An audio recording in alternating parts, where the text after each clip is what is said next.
Hello friends, welcome to my channel. আমরা এর আগের ক্লাসগুলি ক্লাস 9 ও 10-এর ভূগোল বিষয় নিয়ে আলোচনা করেছিলাম ছাত্রছাত্রীদের সুবিধার জন্য। আর এবার আমরা 11 ও 12-এর ক্লাসগুলো নিয়মিত দিতে থাকব। আজকে আমরা ক্লাস 12-এর প্রথম চ্যাপ্টার ভূমিরূপ প্রক্রিয়া ও জিওমর্ফিক প্রসেস নিয়ে আলোচনা করব। তো আজকে আমাদের যে ক্লাস, সেই ক্লাসের টপিক হচ্ছে ভূমিরূপ প্রক্রিয়া বা জিওমর্ফিক প্রসেস। আমরা ভূমিরূপ প্রক্রিয়া বলতে কি বুঝি এটা নিয়ে প্রত্যেকেই কম বেশি জানি, কারণ এটা আমাদের ক্লাস 7, 8, 9, 10 কম বেশি এগুলো নিয়ে পড়াশোনা হয়েছে আমাদের। তারপরে এখন 12, 11 তো আমরা টুকটাক বিস্তার এগুলো জেনেছি। তো এখন যারা আমরা 12-এর ছাত্রছাত্রী প্রত্যেকে আছি বা হব, তো তাদের এই চ্যাপ্টারটা কিন্তু খুব গুরুত্বপূর্ণ চ্যাপ্টার। কেন? এখান থেকে প্রচুর শর্ট কোশ্চেন ইত্যাদি আসে আর কি। তো এই চ্যাপ্টারের ভূমিরূপ প্রক্রিয়া বলতে কি বুঝবো? ভূমিরূপ হচ্ছে আমাদের পৃথিবী পৃষ্ঠে বা বাইরের দিকে বা পৃথিবীর বাইরের পৃষ্ঠে যে বিভিন্ন ধরনের রূপ ভূমির আমরা দেখতে পাই তাকেই আমরা ভূমিরূপ বলি। আর এই ভূমিরূপের ক্ষেত্রে যে সমস্ত প্রক্রিয়া বা বিভিন্ন ধরনের যে প্রসেস, অর্থাৎ হতে পারে নদী, সমুদ্র তরঙ্গ, বায়ু ইত্যাদির মাধ্যমে সেটা কন্টিনিউয়াস প্রসেস করে চলেছে আর কি। শুধুমাত্র বাইরের শক্তিই নয়, তার সঙ্গে সঙ্গে পৃথিবীর যে আভ্যন্তরীণ সেই সমস্ত শক্তিগুলো কিন্তু খুব গুরুত্বপূর্ণ। এবং এছাড়া আমাদের কোনো মহাজাগতিক বস্তু যদি পৃথিবীতে কখনো কোনো সময় এসে পড়ে বা আর গতিতে যখন পড়েছে, তাহলে তার ভূমির যে রূপ সে কিন্তু পরিবর্তন করেছে। এছাড়া মানুষের কার্যের দ্বারাও আমাদের কিন্তু ভূমির নানা রূপ আমরা দেখতে পাই। তো এই ভূমিরূপ প্রক্রিয়া হচ্ছে ভূমিরূপ সৃষ্টিকারী বা ভূমিরূপের এই যে একাধিক ভাস্কর্য, তার পিছনে আমাদের প্রকৃতি সহ মহাজাগতিক বস্তু সহ আমাদের মানুষেরও কিন্তু একটা বিরাট ভূমিকা আছে। তো এই যে আমাদের ভূমিরূপ প্রক্রিয়া, এই ভূমিরূপ প্রক্রিয়া যে ভাগে, 3টি ভাগে ভাগ করা যায় সেগুলো আমরা আলোচনা করব। একটি হচ্ছে আমাদের পার্থিব প্রক্রিয়া। পার্থিব প্রক্রিয়া একটি হলো আমাদের মানব প্রক্রিয়া, আর একটি হলো আমাদের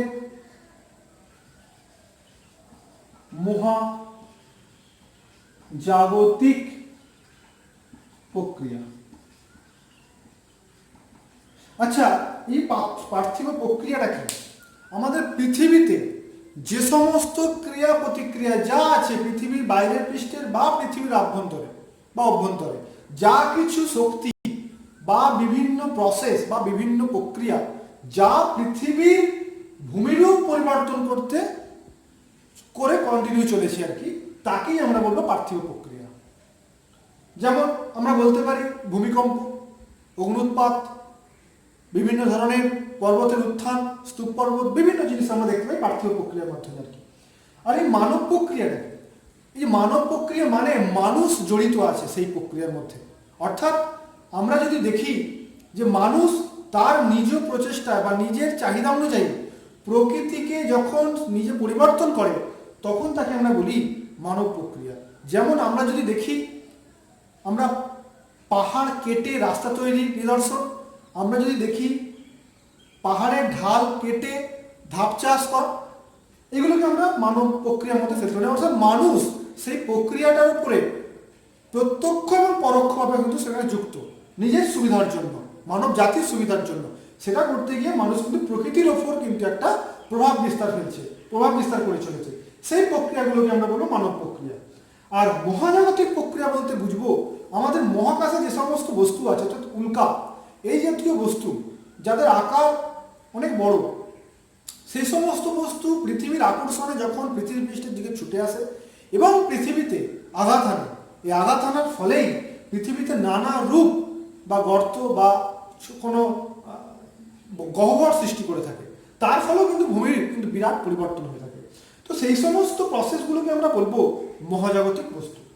আজকে আমরা মানে এই বিষয়গুলোর আমরা একটা ধারণা পেলাম আর কি, যে বিষয়টা আমাদের প্রধান ভূমিকা নিয়ে থাকে, অর্থাৎ পৃথিবীর 99% ভূমিকা যেটা নিয়ে থাকে সেটি হচ্ছে পার্থিব প্রক্রিয়া, যেটি কিন্তু মানুষ ওপর বিরাট একটা কিন্তু প্রভাব বিস্তার করেছে।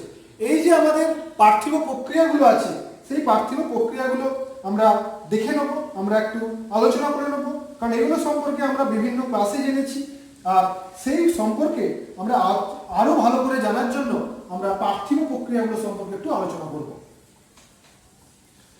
পার্থিব প্রক্রিয়া সম্পর্কে আমি একটু আগেই বলে দিয়েছি যে পার্থিব প্রক্রিয়া হচ্ছে পৃথিবীতে ঘটে বা পৃথিবীর বিভিন্ন আভ্যন্তরীণ বা বহির্জাত যে সমস্ত শক্তি তারা পৃথিবীর ভূমিরূপকে বা পৃথিবীর পৃষ্ঠকে অনবরত পরিবর্তন করে চলেছে। যেমন আমরা বলতে পারি এই যে পার্থিব প্রক্রিয়া যেটা আমি আলোচনা করব বললাম,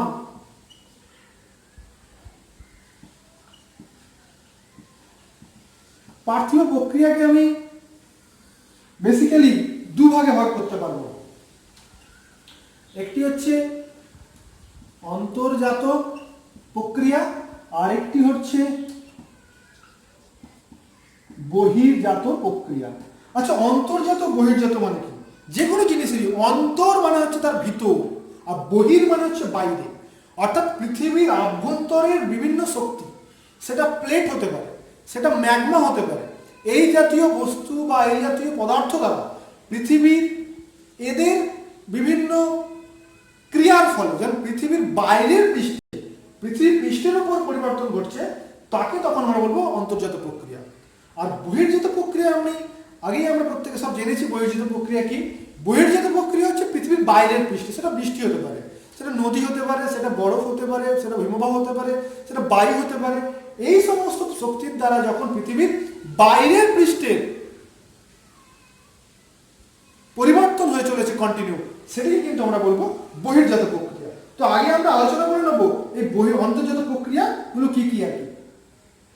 অন্তর্জাতকেও আমরা মোটামুটি ভাবে দুভাগে ভাগ করতে পারি। একটি হচ্ছে আমরা ভাগ করতে পারি ধীর প্রক্রিয়া, আর একটি আমরা করতে পারি আকস্মিক। আচ্ছা, ধীর প্রক্রিয়া মানে কি? ধীর প্রক্রিয়া মানে যে সমস্ত প্রক্রিয়াগুলো খুব ধীরে ধীরে হচ্ছে, খুব সন্তর্পণে হচ্ছে। আমরা মানব জাতিরা এই ধরনের যে প্রসেসগুলো ঘূর্ণাক্ষরও টের পাই না, খুব আস্তে আস্তে হয়ে চলেছে, আমাদের অজান্তেই হয়ে চলেছে, কিন্তু পরিবর্তন হয়ে চলেছে। সেই প্রক্রিয়াগুলোকে আমরা বলবো ধীর প্রক্রিয়া। আর যে প্রক্রিয়াগুলো হঠাৎ নিমেষের মধ্যে, ক্ষণিকের মধ্যে একটা বিরাট আলোড়ন সৃষ্টি করে বা পৃথিবীর আলোড়নের ফলে বিভিন্ন ভূমিরূপ পরিবর্তন করতে সহায়তা করে, তাকে আমরা বলবো আকস্মিক পরিবর্তন। ধীর প্রক্রিয়াগুলো কোনগুলো? এগুলো আমরা ক্লাস 11-এ জেনেছিলাম। এই বিষয় অন্তর্জাত প্রক্রিয়াটি আমরা ক্লাস 11-এ জেনেছিলাম। তো এই ধীর প্রক্রিয়াটা আমাদের আলোচনার বিষয় ছিল ক্লাস 11-এ। একটি হচ্ছে মহীভাবক আলোড়ন, একটি হচ্ছে মহীভাবক, অর্থাৎ যে আলোড়নের ফলে মহাদেশ গঠন করে বা মহাদেশের সৃষ্টি করে তাকে আমরা মহীভাবক আলোড়ন বলি। গিরিজনী আলোড়ন, গিরিজনী আলোড়ন বলতে আমরা বুঝি যে আলোড়নের ফলে পর্বত সৃষ্টি, অর্থাৎ ভঙ্গিল পর্বত সৃষ্টি গঠন করে, তাকে আমরা বলি গিরিজনী আলোড়ন বলে থাকি। এছাড়া সমস্থিতি, তো আমরা জানি যে পৃথিবীর এই যে আমরা বিভিন্ন পাহাড় পর্বত সমভূমি মালভূমি এগুলো অবস্থান করছে, এরা যে একটা ব্যালেন্সে আছে, এই যে ব্যালেন্স পারস্পরিকভাবে আছে, সেই বিষয়টা কিন্তু সমস্থিতি আছে বলে বা পৃথিবীর সমস্থিতি কিন্তু এটাকে কন্ট্রোল করছে। মানে যে যতটা উপর উঠবে, আমরা এআরি প্র্যাটের বিভিন্ন তত্ত্ব পড়েছিলাম, প্রতিবিধান তত্ত্ব পড়েছিলাম, সমস্থিতি মানে বিভিন্ন জিনিস সমানভাবে বা একটা স্থিতি করবে আর কি, মানে সে নিজে থেকে একটা ব্যালেন্সের মাধ্যমে কিন্তু থাকতে পারবে আর কি। সেই সমস্থিতি সম্পর্ক কিন্তু আমরা জেনেছিলাম আর কি। আরেকটি বিষয় জেনেছিলাম আমরা ইউস্ট্যাটিক আলোড়ন। তো এগুলো আমাদের সবই কিন্তু ক্লাস 11-এ ছিল। ইউস্ট্যাটিক আলোড়ন বলতে আমরা যেটা বুঝেছিলাম ক্লাস 11-এ, যে সমুদ্রপৃষ্ঠের আয়তন বৃদ্ধি বা হ্রাস ইত্যাদির মাধ্যমে যখন ভূমিরূপেও কিন্তু নানান পরিবর্তন হয় এবং পুরো বিষয়টিকে কন্ট্রোল করে, তখন তাকে আমরা বলে থাকি ইউস্ট্যাটিক আলোড়ন বলে থাকি আর কি। তো যাই হোক, এগুলো গেল আমাদের প্রত্যেকটা কিন্তু গেল ধীর প্রক্রিয়া। আর আকস্মিক প্রক্রিয়া আমরা যেটা জানি আকস্মিক প্রক্রিয়া মানে আমাদের দুখানা বিষয়, ভূমিকম্প আর অগ্ন্যুৎপাত। ভূমিকম্প মানে প্রত্যেকেই জানি, ভূমিকম্প যে বিষয়টা সেটি হচ্ছে কিন্তু হঠাৎ করে হতে পারে, যখন তখন হতে পারে, সেটা আমরা কিন্তু ঘূর্ণাক্ষরও টের পাবো না। তো এই বিষয়টা কিন্তু আকস্মিক আলোড়নের মধ্যে আসবে। আর অগ্ন্যুৎপাতেরও তাই ব্যাপার, মানুষ কেন কোনো বিষয় এখনো সেভাবে একদম 100% শিওর হিসেবে জানতে পারে না যে অগ্ন্যুৎপাত কখন হতে পারে। তো এই যে প্রক্রিয়াগুলো কিন্তু এটা কিন্তু আকস্মিক হয়ে থাকে। আর অন্তর্জাতক যে প্রক্রিয়ার যে আমাদের ধীর প্রক্রিয়াটা, মানে বহির্ভাবক, গিরিজনী, সমস্থিতি, হিস্টোরিক্যাল রড, এটা একদিনে হয় না, এটা 100 বছর, 1000 বছর, কোটি বছর পর্যন্ত হয়ে থাকে। যেমন হিমালয়ের উৎপত্তি 10 কোটি বছর আগে হয়েছিল, কিন্তু হিমালয় আজও গঠন কাজ করে চলেছে। হিমালয়ের উচ্চতা বাড়ছে, কোথাও কোথাও কমছে, তাহলে এটা কন্টিনিউ প্রসেস আর কি। এই প্রসেসটা কিন্তু মানে হঠাৎ করে বা একদিনে হয়ে যাবে এমন কোনো ব্যাপার নেই। তো এই বিষয়গুলো অন্তর্জাত আমরা জানলাম। এবারে যেটা আমরা জানবো বহির্জাত প্রক্রিয়া। এই বহির্জাত প্রক্রিয়া যে বিষয়টা আমরা জানি সেটা হচ্ছে, একটা হচ্ছে পর্যায়ন, আর একটা হচ্ছে আবহ বিকার। প্রথমে আমরা আলোচনা করি আবহ বিকার। আবহ বিকার কাকে বলবো? আবহ বিকারের ধারণা আমরা বিভিন্ন ক্লাসেই পেয়েছি, তাও আমরা একটু আলোচনা করে নেবো জানার জন্য বা মনে করার জন্য। আবহ বিকার হচ্ছে আবহাওয়ার বিভিন্ন উপাদান দ্বারা শিলা চূর্ণ বিচূর্ণ হয়ে বা পরিবর্তন হয়ে স্বস্থানে অবস্থান করে, তাকেই কিন্তু আমরা বলবো আবহ বিকার। আবহ বিকার মানে আবহ বিকার কিন্তু যখন সেই বিষয়টা ঘটছে তখন কিন্তু সে কিন্তু তখন স্থান পরিবর্তন করে না, সে কিন্তু নিজ স্থানেতেই সে কিন্তু অবস্থান করছে, এটিকে আমরা বলবো আবহ বিকার। আবহ বিকারের একাধিক ভাগ আছে, আমরা এগুলো জানি। কি কি সেই ভাগ? আবহ বিকারের একটি ভাগ হচ্ছে যান্ত্রিক, একটি হচ্ছে আমাদের রাসায়নিক,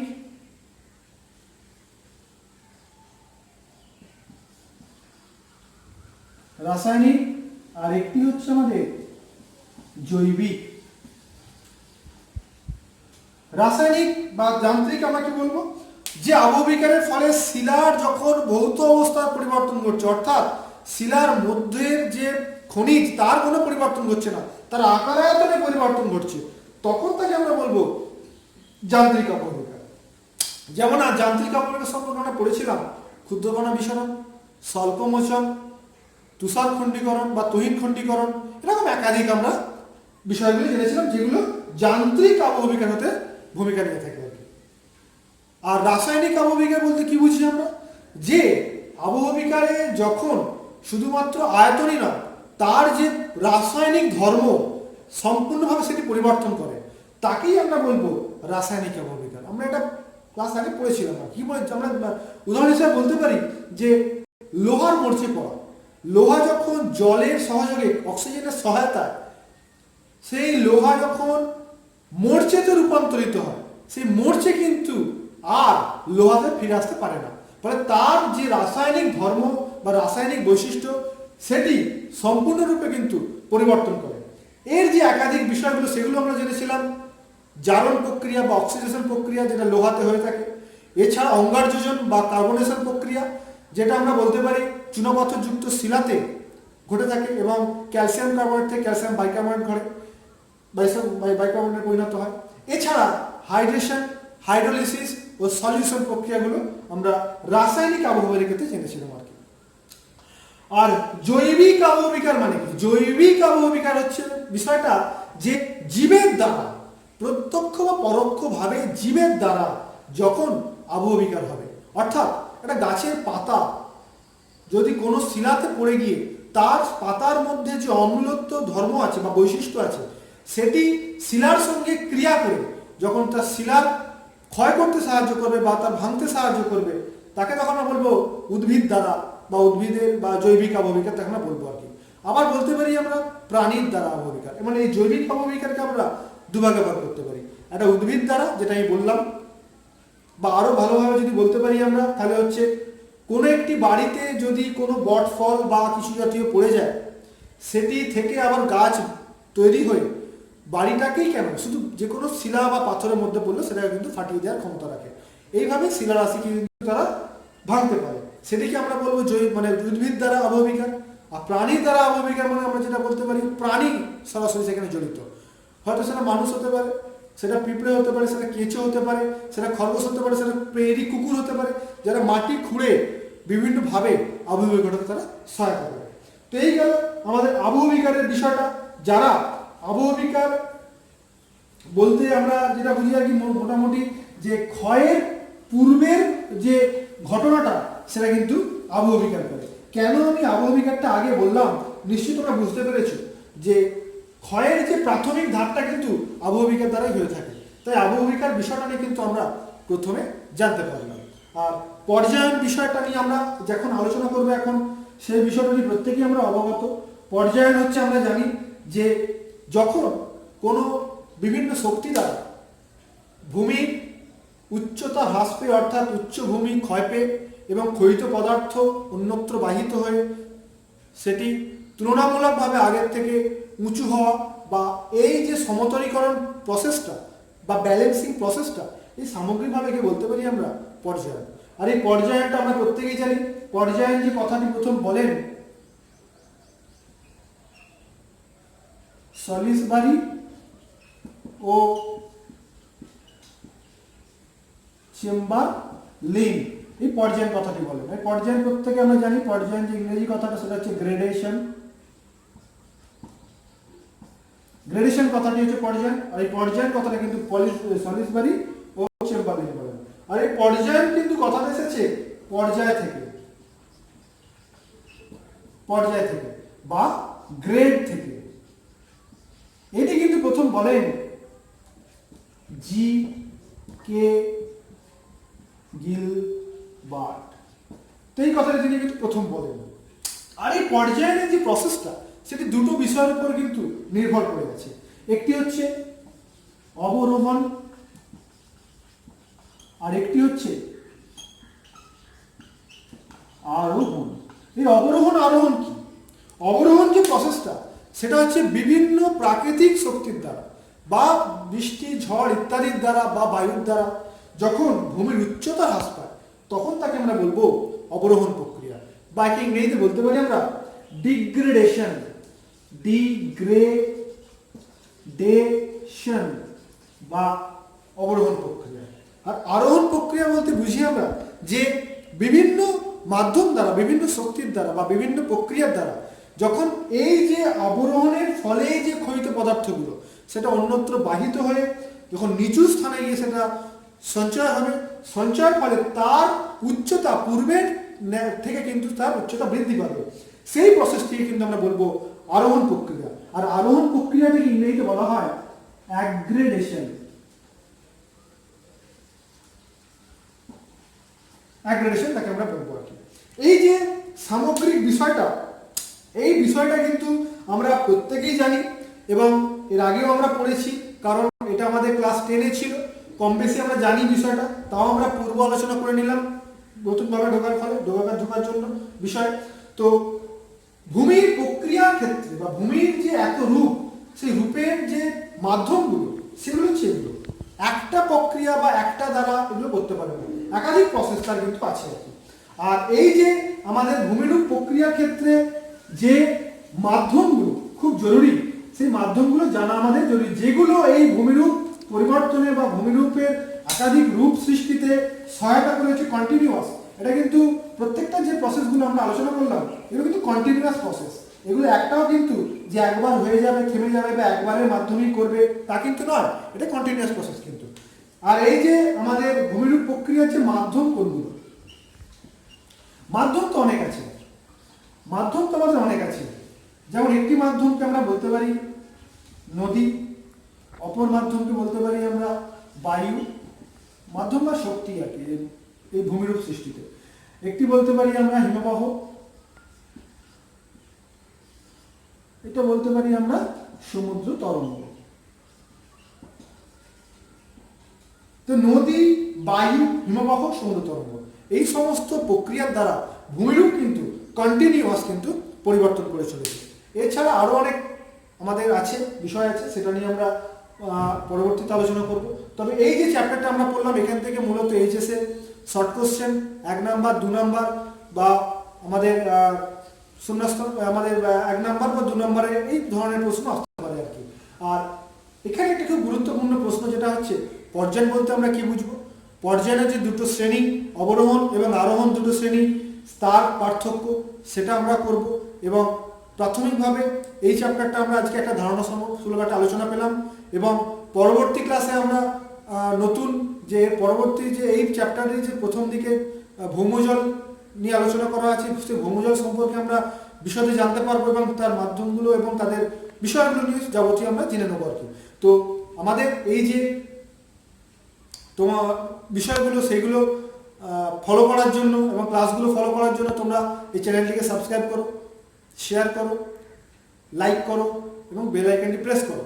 আর আরেকটি বিষয় আমি যেটা বলে দিতে চাইবো যে তোমরা যদি তোমাদের কোনো এই চ্যাপ্টার বিষয় সম্পর্কে যদি তোমাদের কোনো প্রশ্ন থেকে থাকে তাহলে আমাকে কমেন্ট বক্সে অবশ্যই জানাও, আমরা পরবর্তীতে এই বিষয় নিয়ে আলোচনা করার সুযোগ করতে পারবো আর কি।